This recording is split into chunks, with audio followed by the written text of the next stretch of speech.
ushering in the throne. Every time we sing worthy, and every time we sing holy, we're like the 24 elders around the throne. And the angels are bringing the throne of God into the room. Because the people don't want to see a man. And we don't care about a name. All we want is Jesus. All we want is Jesus. Make room for the King. Make room for the King. Let the King of Kings come. And the King of Glory come.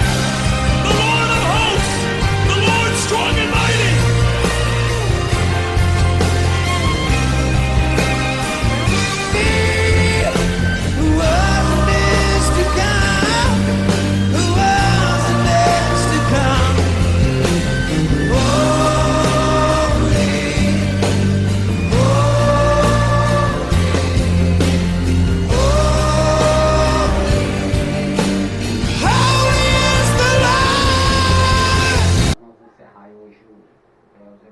Nós falamos já dos evangelhos sinópticos, que é Mateus, Marcos, Lucas, né?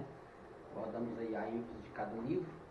E hoje nós vamos abordar o que nós colocamos dentro da nossa linha, até da própria estrutura que estão dispostos os livros do Novo Testamento. O Evangelho segundo escreveu João, né, tido aí como aquele que vai apresentar a pessoa de Jesus Cristo como Deus. Ele vai apresentar a divindade de Jesus Cristo, né? Nós já abordamos aí a questão que Mateus apresenta ele como rei, Marcos como servo, Lucas como filho do homem, e João ele vai enfatizar o lado divino de Jesus, né? Ele vai mostrar esse lado da divindade do Senhor Jesus, né? Dentro desse contexto. Nós temos o Evangelho, segundo escreveu João também, ele praticamente é um livro com duas verdades. A primeira verdade dele é a verdade teológica, ele é um livro teológico, apologético, né? Porque traz um lado apologético. Quando nós adentramos os primeiros versículos e ao primeiro capítulo do livro de segundo escreveu João, Evangelho segundo escreveu João, nós vamos ver ali que ele vai falar de da criação. Ele inicia o seu relato, né, da divindade de Jesus Cristo concernente a relação à criação, uma relação à criação que nós temos nos Gênesis lá, né, que no princípio criou Deus os céus e a terra. Então João ele vai usar essa terminologia, né, que no princípio o verbo era Deus, o verbo estava com Deus, e sem ele nada do que foi feito se fez. Então ele traz esse lado apologético, né? Ele traz esse lado escriturístico, ele traz essa verdade em si, na sua estrutura, e vai apresentar este lado divino de Jesus Cristo, né? E aí nós vamos ver aí a todo momento Jesus usando algumas metáforas, né? Algumas forças de expressão, falando da sua pessoa, onde muitas pessoas às vezes não entendem, né? Algumas pessoas eles têm dificuldade de ter um discernimento, principalmente o livro de João, porque o Evangelho que escreveu João, ele traz essa verdade. Muitas pessoas às vezes pegam no literal algumas verdades práticas que Jesus está trazendo, né? Por exemplo, quando Jesus ele vai dizer assim, eu sou a porta. Aí a gente imagina, as pessoas já têm na mente uma porta, aí imagina Jesus como se fosse uma porta literal. O que ele quer dizer com eu sou a porta? Ele estava simplesmente dizendo que ele é o acesso livre. Então ele vai dizer isso já nas entrelinhas, dizendo que aquele que entrar por mim, entrará, sairá e achará pastagem. Então quando ele faz alusão da sua pessoa como porta, não é que Jesus é uma porta real, mas tem pessoas que têm dificuldade. Quando João Batista vai apresentar, eis o Cordeiro de Deus. Tem pessoas que imaginam Jesus como um cordeirinho mesmo, né? Mas não, ele está falando da sua natureza, né? A sua natureza meiga, mansa, e o seu lado também de ser o sacrifício perfeito de Deus, né? Quando nós vamos para o livro do Apocalipse, que João vai escrever também, no final, né, o Senhor vai trazer essa revelação para João, nós vemos ali que João também vai ter uma visão de Jesus Cristo nesse tipo de figura de linguagem. Então a gente entende João como o autor do Evangelho que leva o seu nome e o autor das visões do Apocalipse, porque ele traz essa estrutura, ele traz essa estrutura de linguagem peculiar. Então ele dentro do Evangelho, ele tem essas visões, né, de Jesus como o bom pastor, Jesus é a porta, Jesus é a videira. E aí quando nós vamos para o Apocalipse, capítulo 5, 6, né? Nós vamos para o Apocalipse capítulo 5, 6, ele traz essa particularidade ou peculiaridade de visões. Aí ele vai dizer assim, ó, versículo 6, e olhei, e eis que estava no meio do trono, do trono e dos quatro seres animais viventes, e entre os animais um cordeiro, como havendo sido morto, e tinha 7 pontas, 7 olhos, que são os 7 Espíritos de Deus.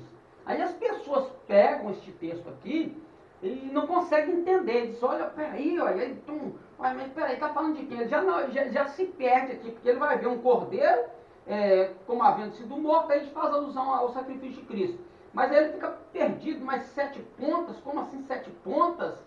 Como assim 7 olhos? Como assim 7 Espíritos de Deus? Então a gente não pode pegar isso aqui no literal. A gente tem que entender o que João está querendo passar com a visão que ele está tendo, que é justamente quando ele aborda no Evangelho a pessoa de Jesus, ele tem essa mesma estrutura de linguagem. Por isso a gente entende tanto no Evangelho segundo que leva o seu nome, quanto no livro do Apocalipse também, que leva a sua autoria. A autoria desses livros, por quê? Porque a forma de linguagem do escritor é idêntica, é a mesma, né? E aqui simplesmente ele está falando do poder, né? Porque nós sabemos que na cultura judaica o 7 significa a perfeição de Deus. Então quando ele fala de 7 chifres ou 7 pontas, isso simboliza poder e autoridade de reinar. Então quando a gente vai para a visão do profeta Daniel, que Daniel também vai ver, né? Um animal com 7 pontas, aquelas pontas que ele está vendo, que 7 chifres ali, são reinados, né? São reinados. Então quando João está vendo, ele vê 7 na pessoa de Jesus, como esse cordeiro com 7 pontas, ele está dizendo que Jesus é aquele que tem todo o poder, toda a autoridade. Então, quando Jesus vai dizer lá em Lucas, é-me dado todo o poder nos céus e na terra, aquela palavra ali, todo o poder, ela quer dizer exoxia, que quer dizer autoridade delegada, autoridade dada. Então, Deus deu a Jesus todo o poder. Então, o livro do Apocalipse e o Evangelho segundo João, ele traz essa particularidade. Aí diz assim, e também tem 7 olhos. O que significa isso? Significa a sua penetração, enxergar todas as coisas, fala da sua onisciência, o seu modo de ver tudo, nada está oculto aos olhos do Senhor. Tudo, né? O apóstolo Paulo ele vai entender isso, que Deus ele vê tudo que o homem, nada passa despercebido aos olhos do homem, né? Aos olhos de Deus, né? Concernente à vida do ser humano. Aí quando ele vai falar, ele tem os 7 Espíritos de Deus, não é que Deus tem 7 Espíritos. Esse cordeiro que ele está vendo, ele tem 7 Espíritos de Deus? Não. Ele está falando justamente do livro de Isaías. Isso são virtudes, a gente já estudou isso aqui, né? Mas para refrescar a memória, Isaías capítulo 11, né? Nós temos Isaías capítulo 11, versículo 2, é disso aqui que ele está falando, ó. Eu vou ler do versículo 1 ao 2 do 11.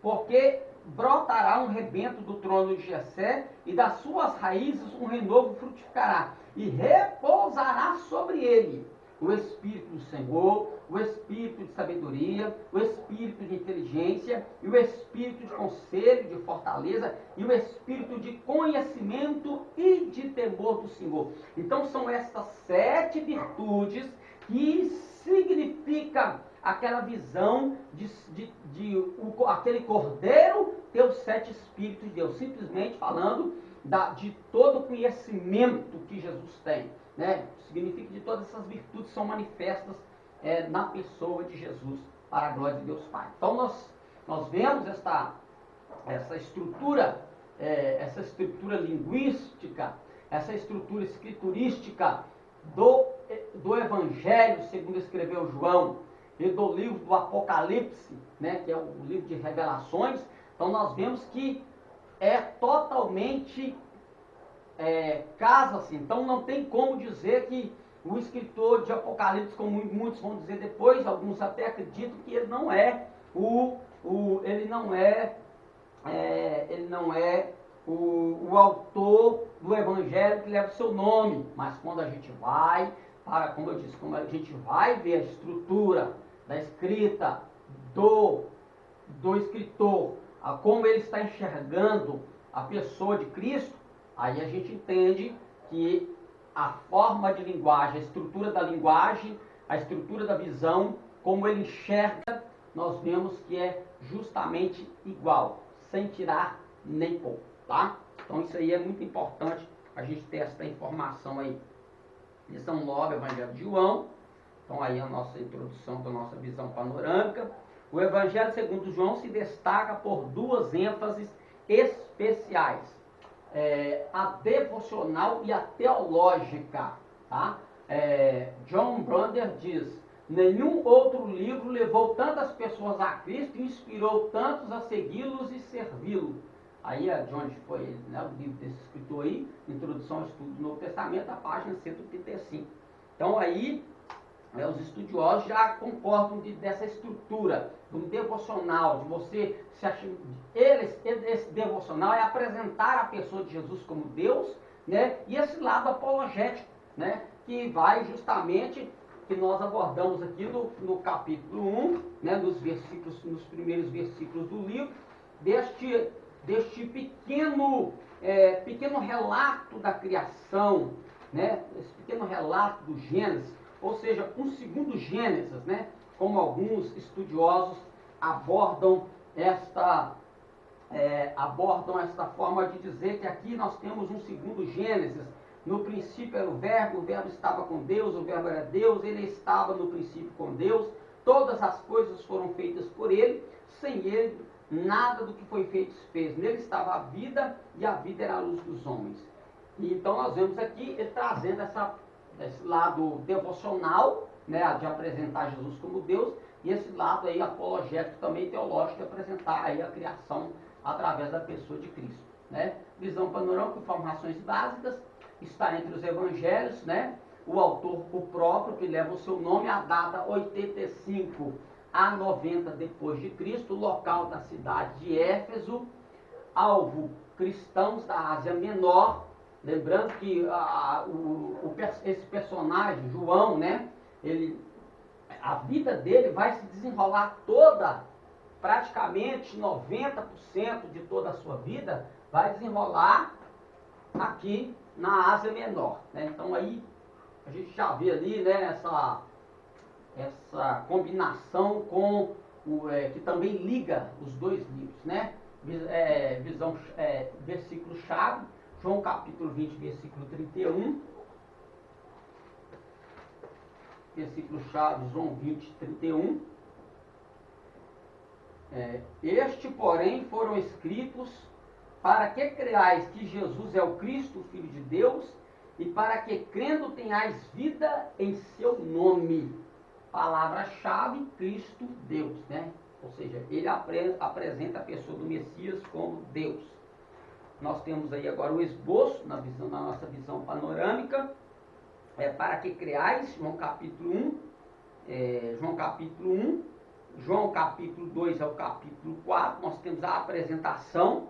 João capítulo 5 a 12, nós temos a oposição daqueles que vão tentar se opor, né, à verdade de Jesus Cristo como Deus, para que tenhais vida. João 13, 17, a preparação, e João 18, 21, a rejeição, né, onde vai começar aí a desenrolar aí o momento do seu sacrifício, do seu martírio, do seu sacrifício.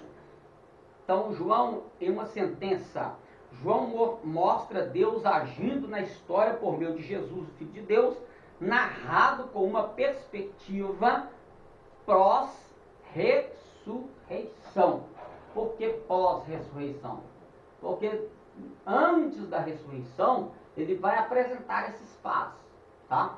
Ele vai apresentar esses fatos. Mas depois da ressurreição, aí a gente já vai ver uma continuidade, a gente vê uma continuidade de tudo aquilo que Jesus ele vai apresentar com seus discípulos, né? Então tudo que ele vai apresentar, como nós até lemos aqui, né, que Jesus que João ele vai falar das coisas que foram escritas acerca de Cristo, né, apresentando ele como Filho de Deus, mas nós vamos ver também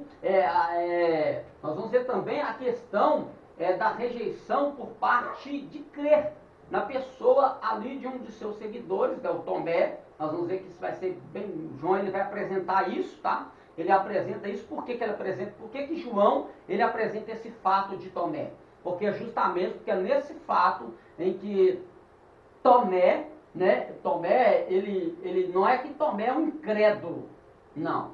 É porque ele não estava junto com os irmãos, né, junto com os discípulos, quando chegaram e trouxeram a notícia da ressurreição de Cristo.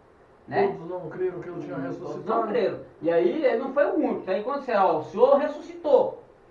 Só se eu tocar nas suas feridas, tocar no seu lado. Aí depois Jesus aparece, toca aqui, seja crente, mas não crê. Aí Jesus vai dar uma ênfase, bem-aventurado é aqueles que creram e não viram. Nesta cena, aí Tomé dirá, Senhor meu e Deus meu. Então esse ato aqui, pós-ressurreição, é também para testificar da pessoa de Cristo como Deus, tá? Justamente nessa cena aí da aparição aos discípulos aí com Tomé no meio.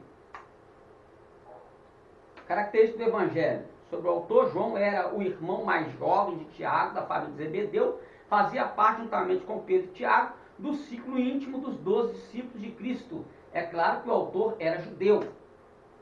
Sobre o livro, destacamos 5 características marcantes desse evangelho. A primeira, o dado peculiar, cerca de 90% do evangelho é exclusivo. Ou seja, as informações que nós temos no evangelho segundo João, elas não que elas divergem no fato de, eu gosto de enfatizar isso aqui, de os evangelhos sinópticos não ter as mesmas informações.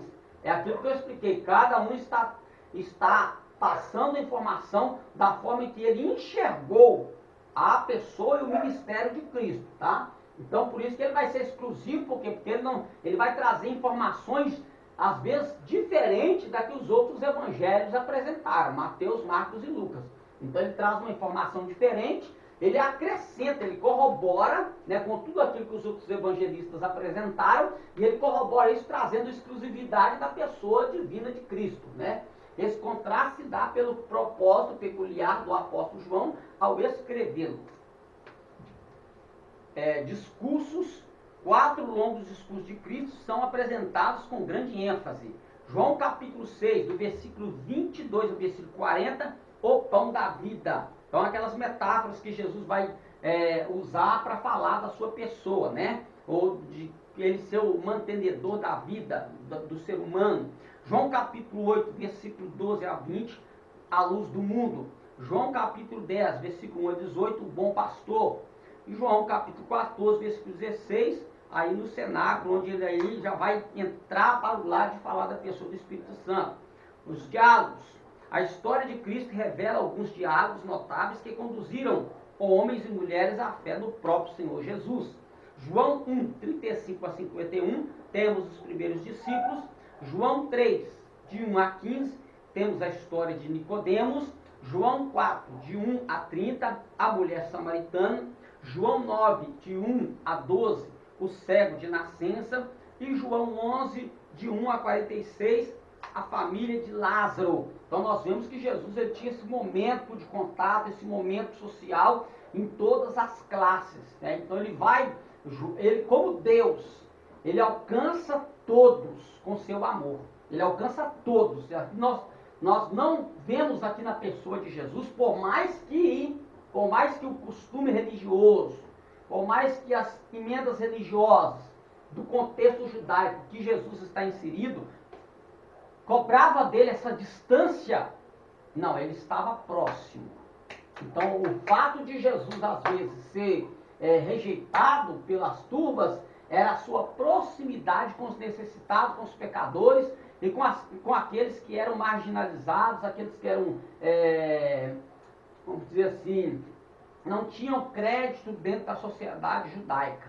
Então Jesus ele vem e abraça todo esse povo, né? E aí nós vemos alguns que querem se achegar, como no caso de Nicodemos, ele quer se achegar, mas ele tem uma posição religiosa. A posição religiosa faz com que ele vá ter com Jesus de noite, tá? Então é onde vai desenrolar toda aquela questão do novo nascimento. Nós temos ali, ó, um dualismo. João trabalha com as categorias este mundo e o mundo de cima, entre Deus e o diabo, entre a luz e as trevas, né? Foco e desenvolvimento do Novo Testamento, página 155, onde foi tirada essa frase aí. Tanto no Evangelho quanto nas epístolas.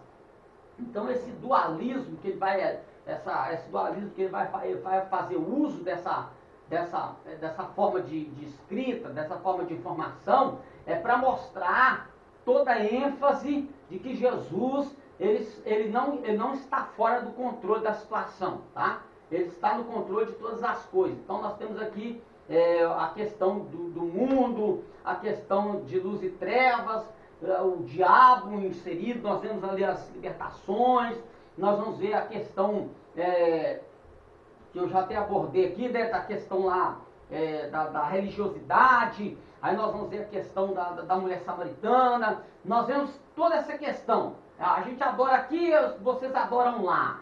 Mas Jesus, ele trabalha com todo, ele consegue trabalhar toda essa forma de pensar, tanto cultural das pessoas, sem desfazer de suas culturas, mas trazendo-as ao seu relacionamento. Isso é que é importante. Então a gente tem que tomar muito cuidado, né? A gente que prega o Evangelho, a gente tem que ter essa visão que Jesus tinha, né?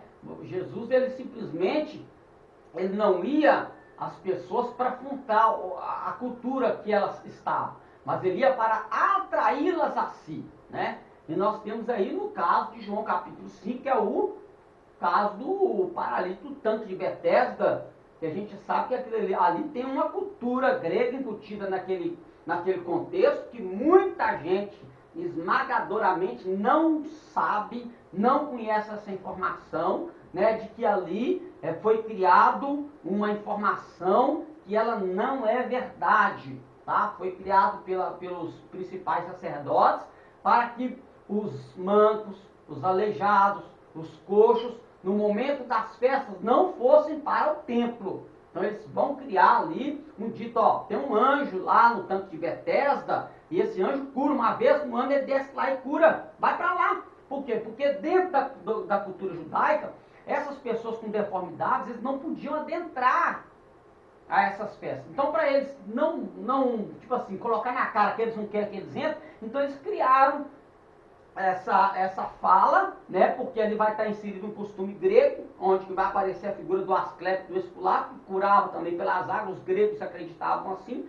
E quando você pesquisa na arqueologia, você vai ver que justamente ali onde tinha um tanque de Betesda, tem um altar levantado, Asclepio ali, tá? Então esse homem ali vai estar inserido nesse contexto, e Jesus vai lá a esse homem resgatar ele dessa prisão cultural grega, tá? Simplesmente nada mais, nada menos. Então, se alguém ficar aí sentindo com isso, problema seu, não estou nem não. Mas a verdade é essa. Então, ele vai lá e resgata aquele homem daquele costume grego, e aquele homem sai dali saltando e louvando a Deus, né? Então, aí dá muita questão disso aí, é pesquisa, né? Então, mas nós vemos que Jesus, ele vai para abraçar os marginalizados, né?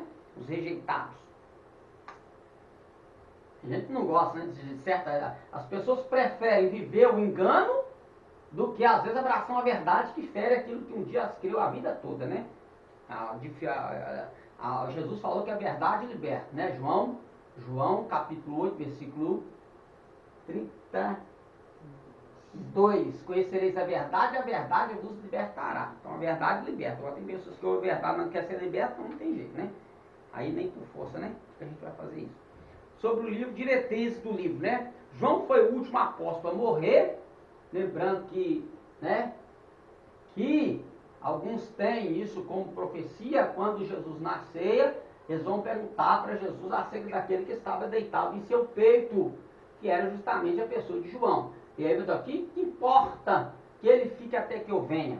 Então Jesus ali está fazendo uma alusão da visão do Apocalipse que ele dará a João nos últimos dias de sua vida, né?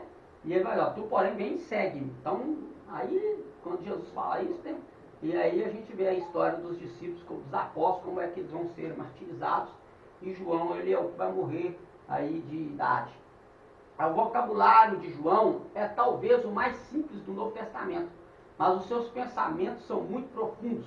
João 3,16 é o versículo mais citado e pregado no mundo. Há mais sobre o Espírito Santo neste livro do que em todos os outros evangelhos juntos, né? Ele vai enfatizar, aí, quando ele chega do capítulo 14 para lá, ele vai enfatizar essa questão da pessoa do Espírito Santo.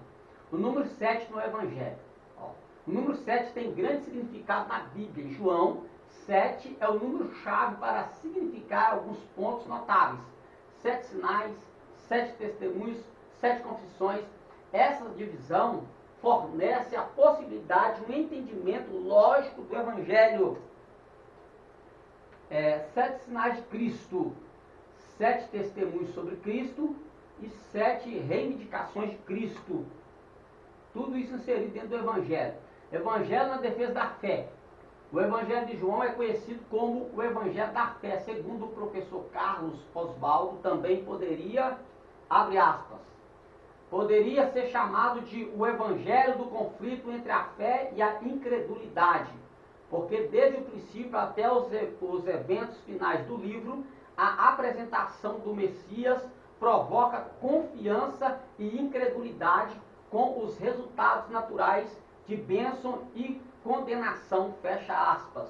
De onde foi tirado, Foco e Desenvolvimento do Novo Testamento, página 157.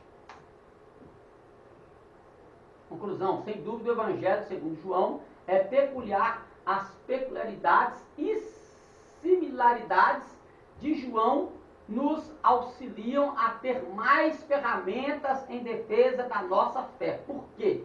Aquilo que eu disse. É o livro que ele vai apresentar o lado apologético. Então você receber a pessoa de Jesus como Cristo não é tão difícil. Entender o lado de serviço de Jesus também não é tão difícil.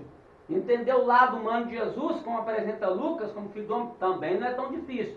Mas entender o lado divino de Jesus já é um pouco mais complicado. A gente já explicou isso aqui. Por quê? Porque para os gregos, né, já falei isso aqui demais, né, a gente já está até ligado, para os gregos um Deus descer em favor de um homem, do ser humano, é coisa absurda. Né?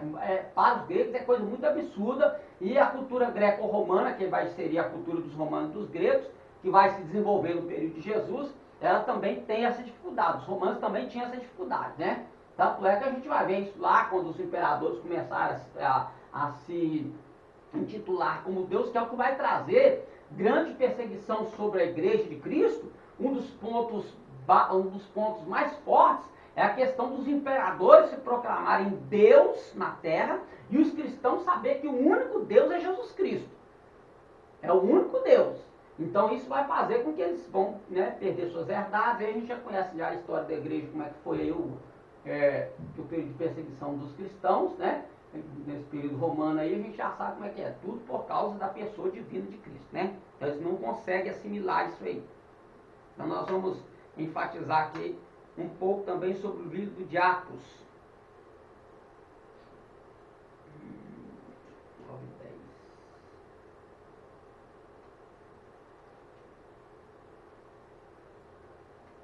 Vamos enfatizar aqui o livro de Atos, né? Como o livro de Atos, ele é um compêndio, né? O autor, nós sabemos que é Lucas. Ele vai, se colocasse o Evangelho segundo escreveu Lucas, como entre os 4 evangelhos, como fosse o quarto, e assim viesse a sequência do livro de Atos, a gente poderia dizer que é um livro só. Porque é o mesmo autor, tá? É o mesmo autor, então ele vai dar continuidade aos seus assuntos. Ele começa com a pessoa de Cristo, no livro de Atos, Ele começa também com a pessoa de Cristo, e aí ele já vai colocar a pessoa de Cristo na ação dos apóstolos, tá? O crescimento, o desenvolvimento da igreja, tá? Que Jesus Cristo ele fundou no Calvário, esse desenvolvimento, ele dá-se-á no livro de Atos. O livro de Atos é um livro histórico, tá? É um livro histórico, onde ele vai trazer em toda a sua estrutura como é que os discípulos continuaram o seu relacionamento com Deus pós-ressurreição e pós-assunção de Cristo, né? Onde os milagres vão ocorrer em nome do Senhor Jesus, onde a igreja vai começar a se propagar. Nós vamos ter o primeiro concílio da igreja realizado em Jerusalém pelos apóstolos, na questão de pregar aos gentios, né, e aos judeus. Nós vamos ver essa divisão aí. Outro sim, o livro de Atos também nos apresenta verdadeiramente quem era, vou pôr assim, né, entre aspas, o cabeça da igreja nesse período de Atos. Que muitos dizem, né, como a confissão romana diz, que Pedro, ele é o bispo da igreja, é o pai da igreja. Não era. Na verdade, aquele que era o cabeça da igreja era Tiago. Tiago é ele que vai dar, ele que vai, vamos colocar assim, né, ele que vai bater o martelo na hora da decisão, o que é que tem que ser feito com os gentios que estão se convertendo. Então, ele vai tomar a palavra na plenária daquele momento e vai colocar, ó, eles vão fazer isso. Então, Pedro ficará com o evangelho, dará cabo do evangelho direcionado aos judeus, e Paulo será levado à obra missionária aos gentios, né? Porque o relato que Paulo e Barnabé vai trazer vai fazer com que a igreja, por quê? Porque no momento que os judeus vão se convertendo, esses judeus, entre aspas, conversos, eles querem que os gentios se circuncidem. E na mente deles tinha que ser salvo só se eles se circuncidassem como judeus. Então essa questão do primeiro concílio de Jerusalém, ela vai resolver essa problemática. E hoje, até hoje, ainda tem muita problemática para resolver, coisa que os discípulos nem estavam lá tão preocupados assim. Hoje a gente preocupa demais e às vezes até coloca tropeço no caminho das pessoas para vir a Cristo, né? Claro que a gente tem que tomar cuidado, né? A gente não pode ir naquela bobeira que todo caminho leva a Cristo. Não é assim, não é por aí não. Depende de como é que se aquilo não está ferindo a santidade de Deus, se aquilo não está ferindo eticamente o ser humano diante de Deus, diante da própria sociedade. O senhor acha que essas pessoas que ainda continuam praticando... Porque Jesus, ele não aboliu a lei. Não. Ele não veio abirogar a lei, ele veio cumpri-la. Mas é igual o senhor já falou, que o sistema sacrificial, ele foi cumprido na pessoa de Cristo. Isso. Eu acho que tem muitas pessoas que eles até abusam, porque é o que o senhor falou, coloca tropeço para que as outras pessoas não venham. Uhum. O cara se comporta de uma forma que o ímpio olha e fala, eu não vejo Deus nisso.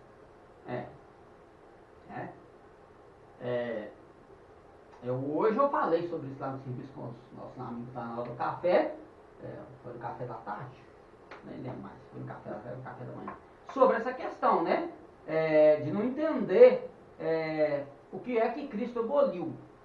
Então, eu abordei isso aí, né? Com eles lá, que Cristo não veio abolir a lei moral de Deus, ela não foi abolida. Ela é santa. Né? Então, o que foi abolido foi o sistema sacrificial. Não há mais sacrifício para ser realizado pelo homem para chegar a Deus. Não, Jesus já fez isso na sua pessoa como Cordeiro de Deus que tira o pecado do mundo. Então, agora, a lei moral de Deus, ela ainda existe. E ela vai ser apresentada aqui, né, nesse concílio de Jerusalém. Esta lei moral de Deus é apresentada aqui. Então, não comer coisa sacrificada a ídolo, não comer carne sufocada, fugir da prostituição, da idolatria. Então, essas leis morais de Deus, elas estão em vigor. Então, muita gente não entende isso. Aí quando vai dizer, a graça me libertou. A graça te libertou de quê? De que a graça te libertou? Do pecado ou da santidade? Porque tem gente que confunde ser liberto do pecado e ser liberto da santidade. Tem gente que acha que ser liberto do pecado é fazer o que quer. É o que o apóstolo Paulo ele vai usar o termo, quando ele vai usar esse termo da graça tendes caído, se pegar todo o contexto, ele está falando de judeus que estão praticando, que estavam praticando o judaísmo, tá? Judeus que estavam praticando o judaísmo. Esses judeus abandonaram o sistema de sacrifício, abandonaram aquele sistema judaico de sacrifício, entraram na graça, então eles subiram, né? Se é que eu posso usar, eu vou usar até o que esse escritor do livro ali falou, ele explicando sobre isso, interessante, é que é um nível mais alto. A graça ela te leva a um nível mais alto que a lei. Porque a lei ela serve de área, de tutor, ou seja, ela te ensina. Porque o Paulo vai dizer que enquanto ele não conhecia a lei, o pecado estava morto. Mas quando a lei chegou, o pecado tomou força, reviveu e ele morreu. Então a lei mata. Aí, só que quando a graça veio, a graça foi mais que a lei, e ela cumpriu o que a lei não pode cumprir. Ela traz vida. Só que quando a pessoa, aí explicando, né, aí a questão desses judeus que diz que da graça tem de caídos, aí o que acontece? A pessoa abandona esse sistema de sacrifício, abandona todos esses preceitos cerimoniais, né, que eram apenas sombra. Cristo cumpre tudo isso, mas aí chega um dado momento que ele quer retornar para todo esse contexto. Então ele está saindo da graça e está voltando para o sistema sacrificial. Cair da graça é isso. É ele retornar para a lei que ele um dia abandonou. Então muita gente, meu Deus do céu, muita gente que está na igreja, às vezes, isso é forte. Muita gente que está na igreja, por que tem gente que, vou falar, isso vai doer, mas vai ficar lá registrado. Por que muita gente que não consegue firmar na igreja, você vê o camarada, ele fica 2 anos na igreja, 1 ano fora. 2 anos na igreja, 1 ano fora. 2 anos na igreja, 1 ano fora. Por quê? Porque na verdade ele não nasceu de novo. E às vezes ele até está dentro de uma igreja pentecostal, ele está dentro de uma igreja que vive usos e costumes, né? Que é preceito que são bons, né? Os usos e costumes são bons, mas ele vive dentro de uma igreja de usos e costumes, ele tem uma aparência de piedade, mas ele, na verdade, ele está fazendo aquilo porque o sistema congregacional, o sistema da irmandade, coloca aquilo nele. E ele não vive aquilo porque ele nasceu de novo, ele vive porque aquilo é imposto a fazer. Então, a partir do momento quando ele desanda, ele retorna novamente. É aquilo que Pedro vai dizer, que a porca voltou ao lamaçal. Meu Deus do céu. Por quê? Porque não nasceu de novo. Porque o nascido de novo, ele está na graça, ele está vivendo, ele está vendo o pecado, ele está vendo que o pecado está aguçando nele, mas ele pode até cair no pecado, mas ele não vai viver a prática do pecado. O pecado para ele não é uma coisa que ele tem desejo, prazer nele. A carne tem prazer, mas ele na sua alma, no seu espírito, na sua comunhão, aquilo acaba com ele, que é onde o arrependimento vem sobre o coração dele para a glória de Deus, e ele sabe que a mão do Senhor está estendida, então ele abandona aquele caminho pecaminoso e se renova em Cristo Jesus. Porque nós somos renovados de glória em glória, nós somos transformados. Nós não chegamos à plenitude de Cristo, nós ainda chegaremos lá. Nós só vamos chegar na plenitude de Cristo quando o arrebatamento da igreja acontecer, ou nós, na nossa fidelidade, claro que não é por obras, mas pela misericórdia e graça, do sustento da graça, do Espírito da graça sobre nós deixarmos essa vida aqui e estarmos com Cristo. Então Paulo, quando Paulo ele vai vivendo essas coisas, Paulo vai vendo isso, ó. O bem que eu quero fazer eu não faço, mas o mal que eu não quero esse eu faço. Miserável homem que sou, quem me livrará do corpo desta morte? Mas graças a Deus que nos dá vitória por nosso Senhor e Salvador Jesus Cristo. Então a pessoa, quando ele está nesse ato aí, a pessoa se entrega, ele se rende, ele não luta, ele pode até pecar como Davi. Como Davi pecou. Salmo 51 mostra essa regeneração de Davi, é quando ele peca, não é quando ele está lá no trono servindo a Deus, na sua fidelidade, buscando a face de Deus. Não, ele verdadeiramente vai mostrar o seu novo nascimento, é quando ele pecou. Porque quando ele pecou no Salmo 51, ele vai dizer, renova em mim, ó Deus, um espírito reto, e cria em mim um coração puro. Não retire de mim o teu Espírito Santo e torna a dar-me a alegria da tua salvação. Então ensinarei aos transgressores a tua lei, e os povos a ti se converterão. Então ali, é na hora que ele pecou, que ele mostrou que ele era regenerado, porque ele não se entregou àquele pecado. Né? Ele pecou, mas não ficou vivendo naquela prática. Então, infelizmente, a pessoa que está aí nesse ato aí, há 1 ano estou na igreja, 2 anos estou na igreja, não nasceu de novo. Não nasceu de novo, porque o nascido de novo, ele pode até pecar, mas ele não continua na prática do pecado. Aquilo ali faz com que aquilo arrebenta com a vida do nascido de novo. Então, quando Nicodemos, Jesus falou, é necessário nascer de novo. Em João 3, né? Nós acabamos falando do livro de João. Quando Jesus vai falar desse novo nascimento, né? Jesus não está falando de um nascimento humano, como Nicodemos estava entendendo. Jesus estava falando de um nascimento humano, de um nascimento espiritual, que Paulo entendeu em Romanos capítulo 12, versículo 1. Né? Romanos capítulo... aqui já mudou até o sentido aqui, mas vamos lá. Deixa Deus falar.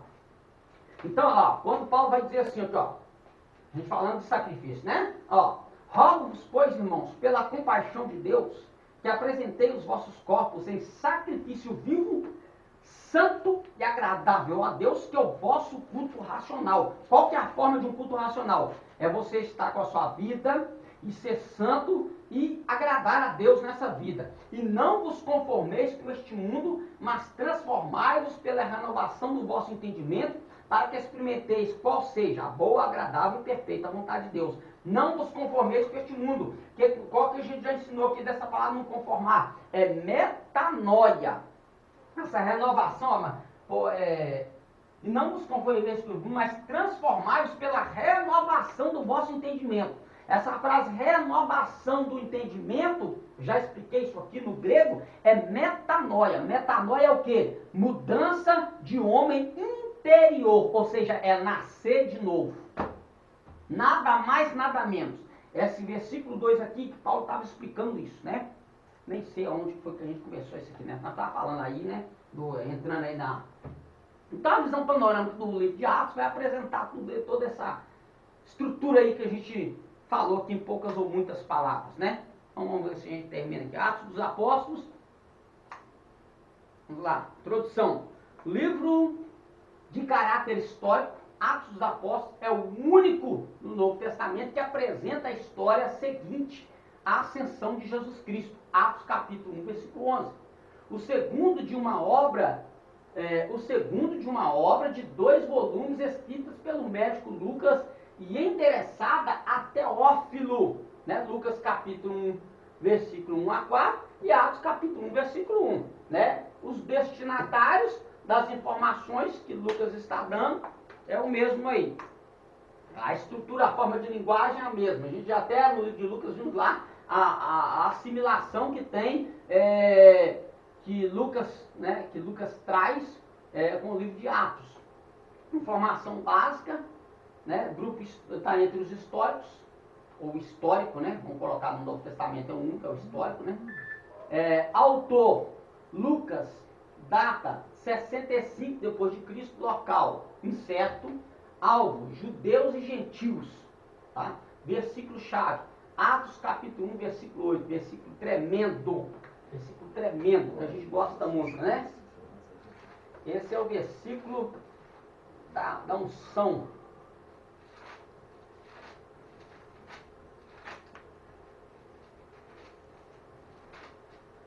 Atos 1,8, mas recebereis a virtude do Espírito Santo, que há de vir sobre vós, e ser-me-eis testemunhas tanto em Jerusalém como em toda a Judéia e Samaria e até os confins da terra, que é o que nós já abordamos muito aqui também em nossos ensinos, aqui, estudos, né? Que aqui na verdade ele está dizendo que essa virtude do Espírito Santo estava vindo sobre os apóstolos para eles testemunharem a ponto de perder a própria vida em favor do nome de Jesus Cristo. É isso que ele quer dizer. A testemunha ali, né? Essa palavra testemunha ali é mártiro no grego, quer dizer martírio, ou seja, entregar a própria vida em favor de uma causa. Então Jesus no versículo 8 ele estava dizendo que a virtude do Espírito Santo ia vir sobre os discípulos para eles ter coragem, ousadia, autoridade, a ponto de perder a própria vida pela causa do Evangelho. É isso aí, nada mais, nada menos. Expressão-chave, Espírito Santo. Maravilha de Deus. Esboço. Judeus. Atos 1, Atos capítulo 1, versículo 1 ao capítulo 8, versículo 4. O período dos judeus do testemunho da igreja. 7 anos. Líder, Pedro, cidade, Jerusalém. Correção desse Pedro aqui, tá? Na verdade, ali é Tiago, tá? Atos capítulo 8, versículo 5 ao capítulo 12, versículo 25. Período de transição do testemunho da igreja. 10 anos. Líder, Pedro, cidade, Antioquia. Atos capítulo 12, do versículo 1 ao capítulo 28, 31, o período dos gentios do testemunho da igreja, 16 anos, líder, Paulo, cidade de Roma. Visão panorâmica, Atos em uma sentença, Lucas apresenta a confirmação da expansão da mensagem de Cristo pela ação do Espírito Santo por meio dos apóstolos e pelas perseguições. Lembrando que, quando o apóstolo Paulo ele vai se converter a Cristo, a caminho de Damasco, a primazia da sua mensagem na mente dele era para os judeus, era para converter os judeus, tá? E aí a todo momento nós vamos ver nos primeiros atos evangelísticos de Paulo, ele indo às sinagogas. Então ele vai às sinagogas, em cada cidade que ele passar nas sinagogas, a mensagem dele será rejeitada. Então aí vai chegar o momento em que ele vai dizer, então me vou para os gentios. E aí ele começa esse evangelismo dele nas outras cidades, né? Aí, nas outras cidades ou em outras localidades das mesmas cidades, cuja sinagoga não aceitou a sua palavra. Depois, lá, mais para frente, é que aí a gente vai ver que os apóstolos vão ir nesses locais, e alguns judeus que já com o coração aberto vão abraçar a mensagem do evangelho. Lucas apresenta a confirmação da expansão da mensagem de Cristo pela ação do Espírito Santo, por meio dos apóstolos e pelas perseguições. Aí, ó, é só pregar não. O propósito do livro, qual é o nome do livro? Já foi levado na Atos dos Apóstolos. São apenas os apóstolos que atuam no livro de Atos? Não. Não, aqui ele está falando, porque Atos dos Apóstolos? Porque até o capítulo de número 10, 12, até o capítulo 14, nós temos a apresentação, nós temos a pessoa dos apóstolos. Daí para lá a gente vai ver que quando o apóstolo Paulo é inserido na história, parece que os apóstolos deixaram de existir, mas não é. Porque aí vai começar a narração dos períodos missionários, né? Essas viagens que Paulo vai começar a fazer para propagar o evangelho. Atos do Espírito Santo. Alguns, né, dizer Atos dos Apóstolos, alguns até usam essa questão aqui. É Atos dos Apóstolos ou Atos do Espírito Santo? O Espírito Santo ele está enfatizando essa obra missionária, essa propagação do Evangelho. Ele é a mola propulsor, ou seja, o Atos dos Apóstolos e o Atos do Espírito Santo é igual à igreja. A igreja vai ser formada dentro dessa estrutura, desse contexto aí da ação do Espírito Santo na vida dos apóstolos. É conhecido como versículo-chave do livro. Sendo assim, podemos afirmar que o livro de Atos é o relato do cumprimento desse versículo e dos resultados dele. Muitos têm sugerido que o melhor título para o livro seria Atos do Espírito Santo. Mencionado cerca de 50 vezes, o Espírito Santo é quem capacita, dirige, lidera, fala, orienta, aprova e reprova os apóstolos do Senhor Jesus Cristo. Na verdade, apenas 2 personagens humanos estão em destaque nas principais páginas do livro de Atos: Pedro e Paulo. O primeiro ocupa quase 10 capítulos do livro e o segundo apóstolo o restante dessa obra literária. Então, né? Aqui nós temos até conceitos apologéticos também dentro desse livro histórico, né? De algumas religiões apresentarem ou desconsiderarem o Espírito Santo como Deus e como pessoa. Então, o livro do Atos dos Apóstolos, ele vai apresentar a pessoa, ele vai apresentar o Espírito Santo como Deus e como pessoa. Quando o Paulo está no Areópago, que o discurso dele é um discurso, o senhor falou, Quando apologético? Quando ele está em Areópago, ele fala que Deus criou tudo e... É um discurso apologético. Ali é um discurso apologético. Ele está combatendo ali o panteísmo grego, tá? Ali é a apologética que ele discurso dele, com certeza. Estrutura do livro. Mais uma vez, a atenção se volta para Atos 1:8. Sereis minhas testemunhas, tanto em Jerusalém como em toda a Judéia, Samaria, até os confins da terra. Todo o registro de Atos é norteado a partir desse versículo, a saber, a concretização da tarefa de fazer a mensagem chegar aos confins da terra, a partir de Jerusalém, passando por Samaria e Judéia. Atos mais Atos do Espírito Santo, igual a igreja, que parte de Jerusalém,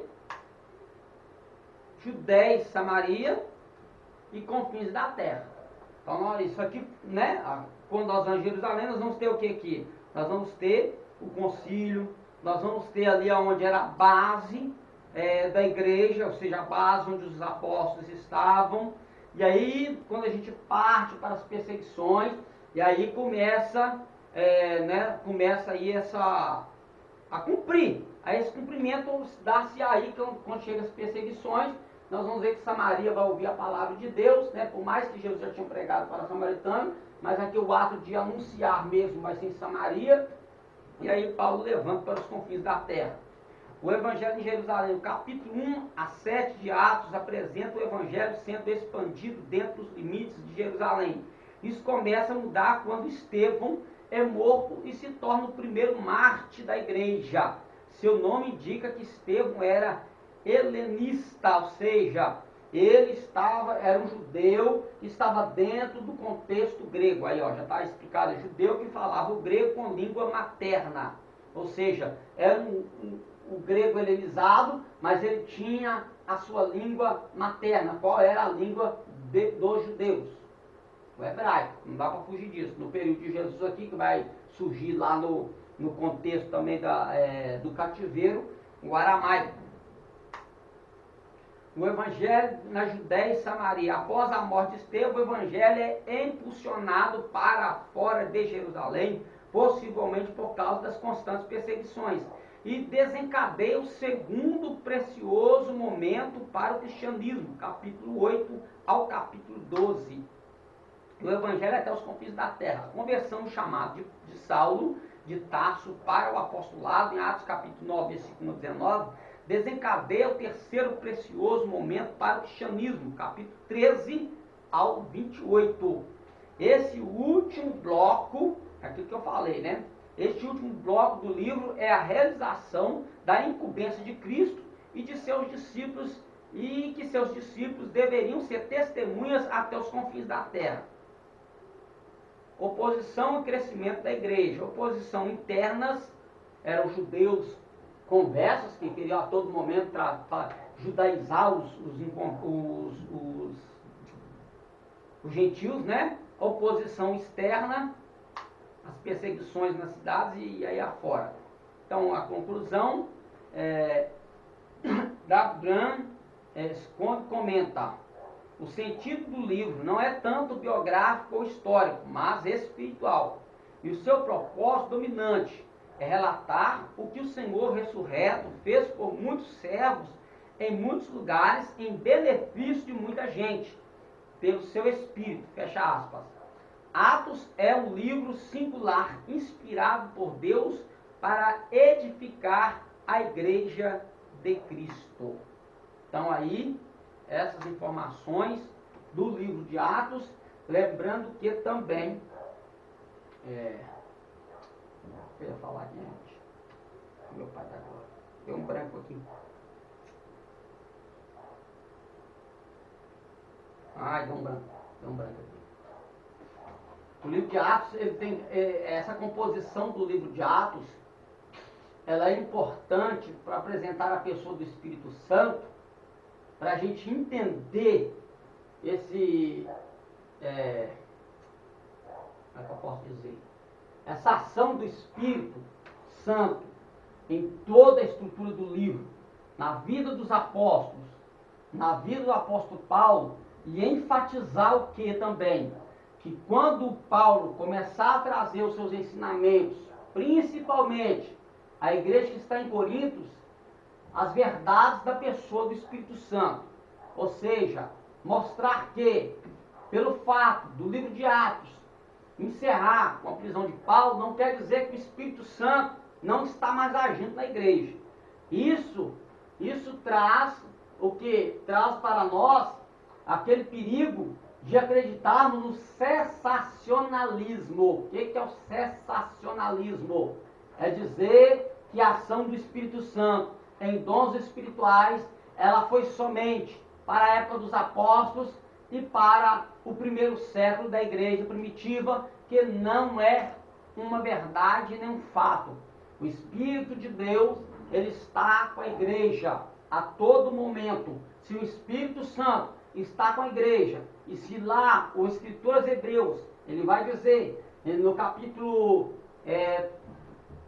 13:8, ou vice-versa, me faz a memória, que Jesus Cristo é o mesmo, ontem, hoje e eternamente. Se Jesus Cristo é Deus, se o Espírito Santo é Deus, eles são a mesma pessoa. Isso quer dizer então que os milagres que ele realizou no período dos apóstolos, ele continua enquanto a igreja que crê, enquanto a igreja que toma posse dessa verdade, crê nessa verdade, estiver sobre a terra, o Espírito de Deus ainda cura, batiza, ele ainda traz os dons espirituais, seja profecia, seja falar línguas estranhas, seja qual for, os dons espirituais não cessaram. Onde é que os dons espirituais cessarão? No céu. Lá não vai precisar mais de dom espiritual não, porque lá tudo já está revelado, lá tudo já está completo, lá nós não estamos precisando de nada para ajudar ninguém. Lá quem vai ajudar todo mundo é Deus, que vai sustentar lá, todos lá. Então lá sim, lá vai cessar. Não, aqui não.